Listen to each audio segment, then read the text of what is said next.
নমস্কার, আজ আমি করছি তালের বড়া। আমি একটা বড় তাল থেকে ছেঁকে নিয়েছি, তালটাকে নিয়ে আমি যতটা লাগবে আমার সেই মতন নিয়ে নিয়েছি মাপটা।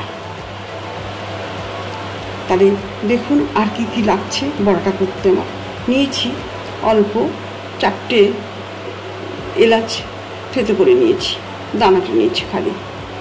আর এটা আমি বাদশাটা দিয়ে করছি। আমি এই বাদশাটা নিয়েছি আর হাফমালা নারকেল নিয়েছি। আর আমি আটা নিয়েছি, আমার যতটা মাখতে লাগবে ততটাই আমি নেব। তাহলে দেখুন, আমি প্রথমে আমি বাদশাটা দিয়ে দিচ্ছি, কারণ এটা একটু বলতে সুবিধা হবে আগে দিলে।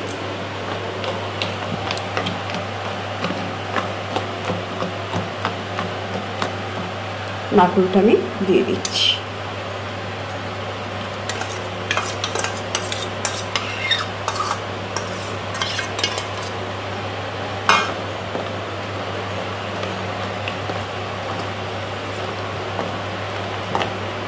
আপনারা মিষ্টিটা আপনাদের টেস্ট অনুযায়ী নেবেন। আমি 200 গ্রাম তালের মধ্যে আমি 100 গ্রাম বাদশা দিয়েছি। এবার নারকেল কোড়াটা দিয়ে দিয়েছি হাফমালা, আর আমি আটাটা মেশাচ্ছি। আমি যতটা লাগবে ততটা মেশাবো।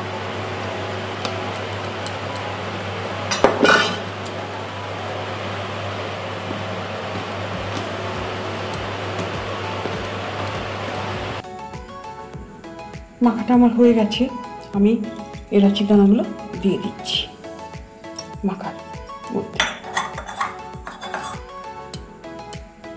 এটা আমি সাদা তেলে ভাজবো।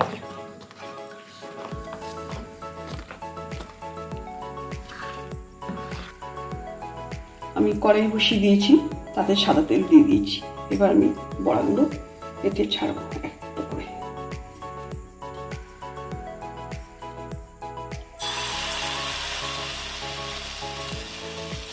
আপনারা সাইজটা আপনাদের মতন করে দেবেন, আপনারা যেমন খান, ছোট বড় এর কোনো ইয়ে নেই।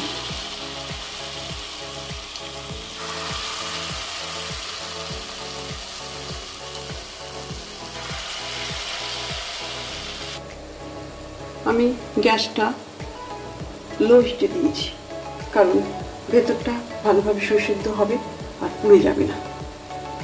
এইভাবে আমি বড়াগুলো ভাজছি।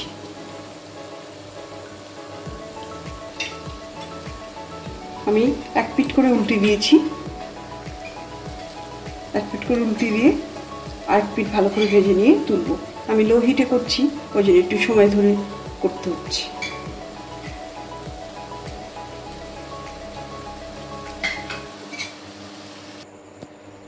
বড়াগুলো আমার ভাজা হয়ে গেছে, আমি উঠিয়ে নিচ্ছি বড়াগুলো।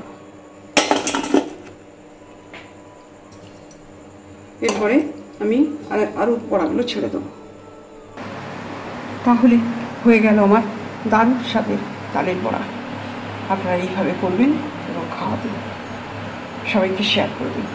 যদি ভালো লেগে থাকে অবশ্যই লাইক কমেন্ট করবেন। প্রথম থেকে শেষ অবধি ভিডিওটা দেখার জন্য আপনাদের অসংখ্য ধন্যবাদ। নমস্কার।